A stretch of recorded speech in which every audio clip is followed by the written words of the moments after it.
ஊரில் ஒரு ஹோட்டல் ஒன்று நடத்தினிருந்தேன். ஆ. அது கரெக்டாக போகல.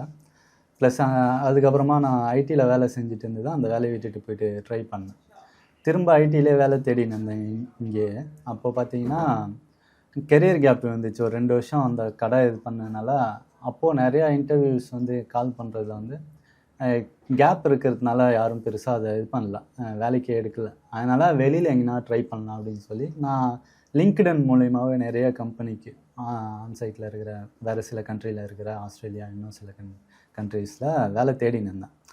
அப்போ பார்த்தீங்கன்னா அவங்க எல்லாருமே என்ன சொன்னாங்கன்னா, அந்த நாட்டில் இருக்கும், அதாவது ஆஸ்திரேலியாவில் வேலை நீங்கள் தேடுறீங்கன்னா ஆஸ்திரேலியாவிலே இருந்தீங்கன்னா உங்களுக்கு வந்து வேலைக்கு எடுக்கிற மாதிரி தான், அந்த மாதிரி தான் இது பண்ணாங்க இன்னும் நிறைய கண்ட்ரீஸில். அப்படி இருக்கும்போது என் பக்கத்து வீட்டு தம்பி ஒருத்தன் கணேஷ்னு சொல்லி அவன் திடீர்னு ஒரு நாள் வந்து இந்த மாதிரி துபாயில் ஒரு வேலை இருக்குண்ணா, நம்ம அங்கே போவோமா, எனக்கு தெரிஞ்ச ஒரு அண்ணா அங்கே வேலை செஞ்சுன்னு இருக்காரு, நான் அவர்கிட்ட வந்து இந்த மாதிரி அவங்க அப்பாவுக்கு வந்து உடம்பு சரியில்லாமல் இருந்து இறந்துட்டாரு, அவரோட மெடிக்கல் செலவுக்கு நிறையா கடன் வாங்கியிருந்தாங்க.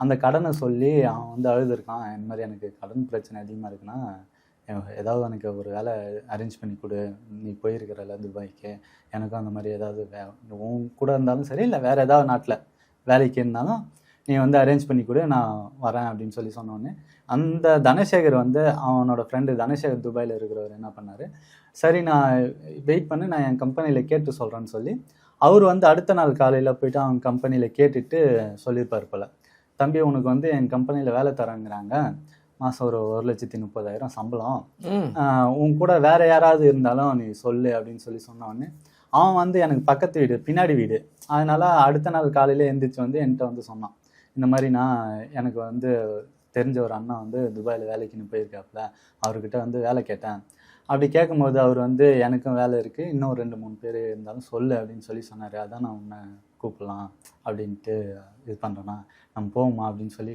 கேட்டான். துபாய்க்கு நம்ம போயிட்டோம்னா துபாயில் வந்து கிராஃபிக் டிசைனருக்கோ வேறு ஏதாவது வேலைக்கு அங்கே இருந்தால் தானே நம்ம தேட முடியும். அப்படிங்கிறதுக்காக சரி நம்ம அங்கே போயிட்டோம்னா அங்கே வேலை தேடிக்கலாம், ஏன்னா இங்கே கெரியர் கேப் இருக்கிறதுனால யாரும் எடுக்க மாட்டேங்கிறாங்க, அதனால அங்கே போயிட்டு ட்ரை பண்ணலாம் அப்படின்னு சொல்லி, சரி நீ இது பண்ணு நம்ம போவோம் அப்படின்னு சொல்லி இது பண்ணேன். அவன்கிட்ட வந்து பாஸ்போர்ட் நானும் என் தம்பியும் கொடுத்து விட்டோம், அவனும் போயிட்டு அது அவங்களுக்கு அனுப்பி விட்டான். அதுக்கடுத்து ஒரு 2-3 நாளில் வீசா அனுப்பி விட்டாங்க, எம்ப்ளாய்மெண்ட் வீசா தான் போட்டு விட்டாங்க, எம்ப்ளாய்மெண்ட்டில் ஃப்ரீ ஜோன் வீசா அது போட்டு அனுப்புனாங்க. இந்த மாதிரி வீசா வந்துச்சுன்னானோடனே இன்னும் 4 நாள்லேயே வீசா வந்துச்சான்னு கொஞ்சம் எனக்கு டவுட் ஆயிடுச்சு.